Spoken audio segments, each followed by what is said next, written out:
The pirates are showing their colors.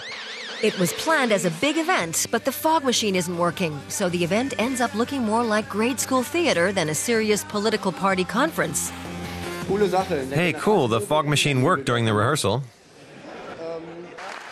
But the pirates aren't letting that ruin their mood. Things could hardly be better for them right now. Party leader Sebastian Merz outlines the task ahead. People expect us to find new forms of democracy. People expect us to solve the coming problems, including eventually the economic ones. The pirates are going full speed ahead.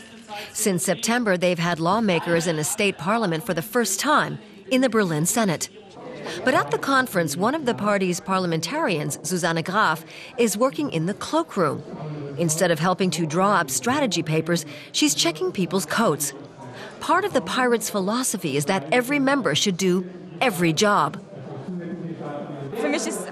My experience is that Saturday is the day when the agenda is discussed and people decide which order of business they want debated when, and I always prefer to get involved on the next day.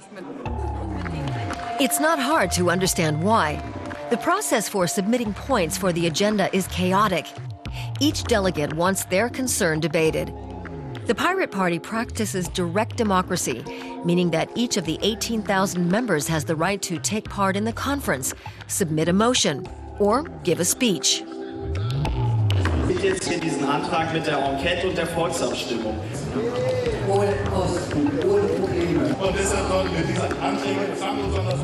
With hundreds of applications, conference chairman Philipp Brechler really has his work cut out for him. It's democracy, and unfortunately it can happen that we don't stick to the time schedule. Well, not unfortunately, it's a good thing. It's an experiment. Opinion polls give the Pirate Party a national approval rating of 7%, enough to get them into the next federal parliament. German TV commentators are impressed. The party appears to offer an alternative, so I believe they'll end up in the federal parliament. They should be taken seriously and not dismissed as internet geeks and left-wing loonies. They have a lot of good ideas. They approach things with a great deal of seriousness, and maybe they aren't quite as cynical as the established parties. But the pirates are strict about grassroots democracy, and the party leadership is getting to see what that really means. As chairman, Sebastian Merz is the focus of media attention, to the dismay of many pirates. So he can only say what the party has authorized him to say. And political director Marina Weisband, as a good pirate, can't allow herself to feel flattered when the media praise her as the party's political hope. I don't think it's good that I'm being depicted as a kind of figurehead.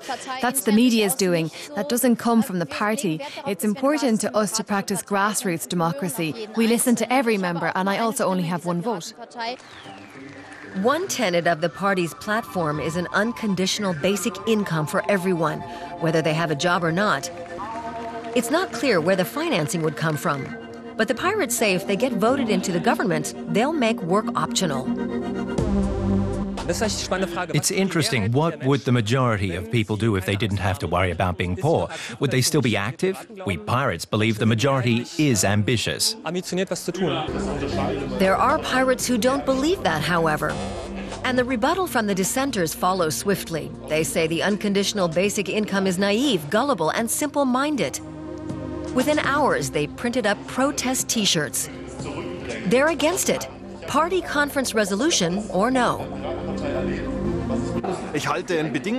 I think an unconditional basic income, where everyone in Germany would get money just because, is unrealistic. It can't be financed and doesn't make sense. It's a discussion about something utopian. Are the pirates the new Greens? An anti-nuclear power poster has been hung in the room. But then there's the plastic waste in the cafeteria. Environmental protection is not one of the pirates' core issues. And unlike the Greens, they don't have a gender quota. The pirates say they're post-gender and don't care whether someone is male or female. They claim sexism doesn't even exist in their party. We actually wanted purple t-shirts the color of the dissatisfied woman, because when you're on the organizing committees, you have no time. The Pirates aren't prepared to accept criticism from outside the party, and they don't want to be dismissed as an internet party. What they do want is to get into power. I think the Bundestag in 2013, the European Parliament 2014. Our medium-term goal is to have governmental responsibility. After 2 days of discussing hundreds of motions, there are still lots of questions. But the most important thing seems to be that it was fun. I have to say, I thought the party conference was awesome, and I thought it was great the way you all worked together. The Pirates are happy with the results of the weekend, even though major topics such as foreign policy, healthcare, or economic policy weren't addressed. They've been postponed until the next conference.